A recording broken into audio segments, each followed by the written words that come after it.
बाबा का आशीर्वाद SPM channel पर आपका स्वागत है।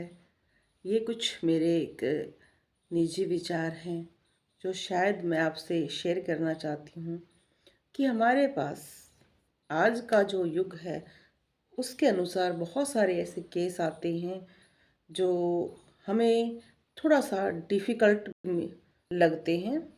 जैसे कि बहुत सारे बच्चे आजकल लव मैरिज करते हैं जिसकी वजह से उनके माँ बाप बहुत दुखी हो जाते हैं और वो कभी किसी एस्ट्रोलॉजर के पास जाते हैं, किसी भगत के पास जाते हैं और किसी तांत्रिक के पास जाते हैं, तो वो उनको कई बार ये बता देता है कि उन पर कोई वशीकरण हुआ था, कोई तंत्र हुआ था, जिसके वशीभूत होकर बहुत सारी उनकी भावनाएं ऐसी हो गई कि उन्होंने लव मैरिज कर ली है। तो उसके अनुसार अब उनकी शादी हो गई है। अब दो तरह के केस बनते हैं। कई बार उस शादी के बाद लड़की भी खुश है, लड़का भी खुश है, दोनों भी ठीक चल रही हैं अपने जीवन में। और एक केस में उनमें से दोनों ही खुश नहीं हैं और माँ बाप बहुत सारे बार बार जैसे दरबार में आते हैं या फ़ोन के माध्यम से उनको ये रहता है कि भाई हमारा बच्चा उस शादी से बाहर निकले। आप मैं इसलिए ये वीडियो बना रही हूँ क्योंकि शायद मेरे विचार कुछ अलग हैं और आप भी मुझे उस बारे में बताएं। मैं इस तरह के केस नहीं लेती हूँ, मैं मना कर देती हूँ।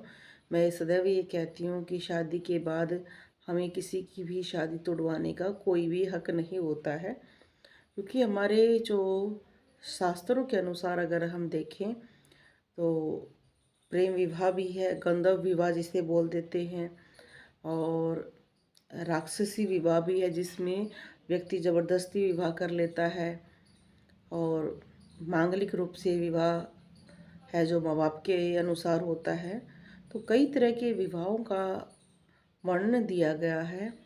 अब उस विवाह को हम किस कैटेगरी में रखें या ना रखें, अब माँ बाप की दुविधा यही रहती है कि बच्चा पूरी उम्र दुखी रहेगा, इससे अच्छा है वो अभी इस चीज़ को हटा दें।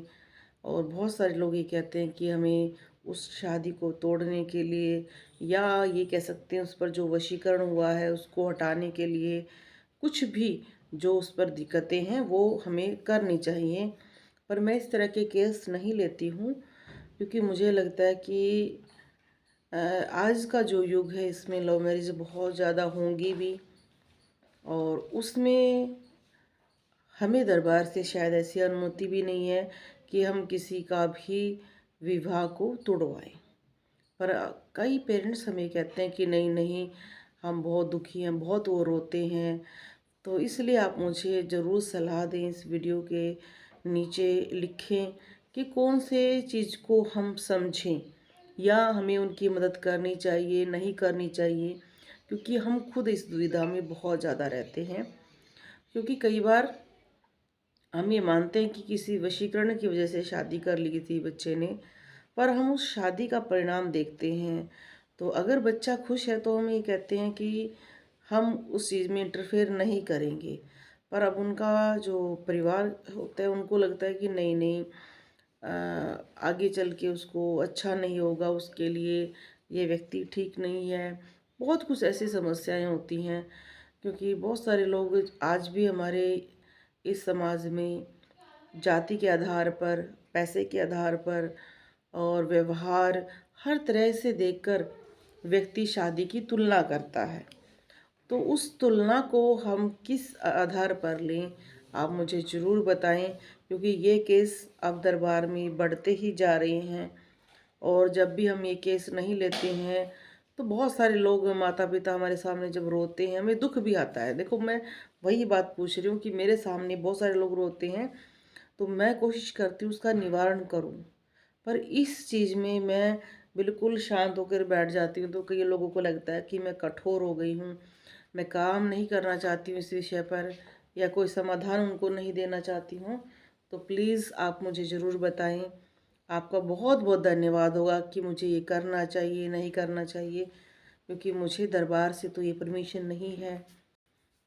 तो प्लीज़ मुझे हाथ जोड़कर कुछ ना कुछ, देखो आप सभी के अलग अलग दिमाग होंगे, आप जो मुझे एडवाइस करोगे मेरे लिए बहुत हेल्पफुल होगी। जय वाला जी।